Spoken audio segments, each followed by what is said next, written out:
Adilabad CCI factory reopening పై జనం ఆశలు చిగురిస్తున్నాయి. 15 ఏళ్ల క్రితం మూతపడిన పరిశ్రమపై రాష్ట్ర ప్రభుత్వం నజర్ పెట్టింది.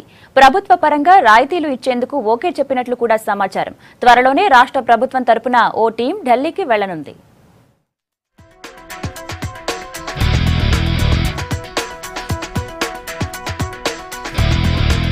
ఆదిలాబాద్ జిల్లాలోని cement corporation of India factory ప్రారంభంపై దృష్టి పెట్టింది రాష్ట్ర ప్రభుత్వం. ఫ్యాక్టరీ రీఓపెనింగ్ చేయాలని కోరేందుకు త్వరలోని రాష్ట్ర ప్రభుత్వం తరపున ప్రత్యేక బృందం ఢిల్లీకి వెళ్లనున్నట్లు సమాచారం. ఎంపీ నగేష్, మంత్రి జోగురామన్నల ఆధ్వర్యంలో ఈ టీం హస్తెనకు వెళ్లనుంది. కేంద్రం సానుకూలంగా స్పందిస్తే దీనిపై ఆధారపడిన వేలాది మంది కుటుంబాలకు లాభం కలగనుంది.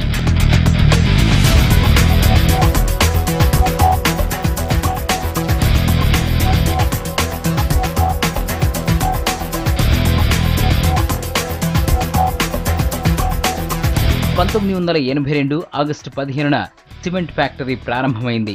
ఇది దాదాపు 4000 మంది ఉద్యోగులకు ఉపాధి కల్పించింది. మొదటి 5 ఏళ్లు ప్రభుత్వం పన్నులు మినహాయించడంతో 1993 వరకు ఫ్యాక్టరీ లాభాల్లోనే నడిచింది. నాందేడ్, నాగపూర్, ముంబై, ఔరంగాబాద్, భోపాల్కు ఇక్కడి నుంచే సిమెంట్ సప్లై అయ్యేది. ఆ తర్వాత పారిశ్రామిక సంస్కరణల అమలు సీసీఐపై తీవ్ర ప్రభావం చూపింది. 1998లో సిమెంట్ ఉత్పత్తి నిలిచిపోయింది. ఉద్యోగులను బదిలీ చేయటం, కొందరికి వీఆర్ఎస్ ఇవ్వటంతో ఉద్యోగుల సంఖ్య తగ్గిపోయింది.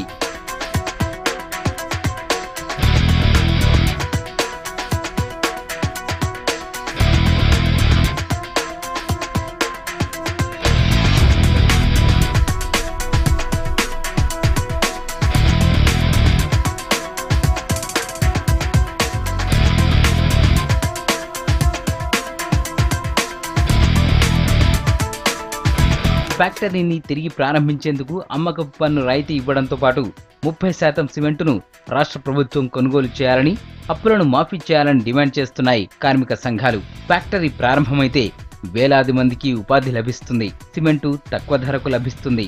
ఇందుకోసం ప్రభుత్వం 500 కోట్లు కేటాయించాలని కార్మిక సంఘాలు కోరుతున్నాయి. కేంద్ర ప్రభుత్వం ఆర్థిక సాయం అందిస్తే పరిశ్రమకు మంచి రోజులు వస్తాయంటున్నారు కార్మికులు.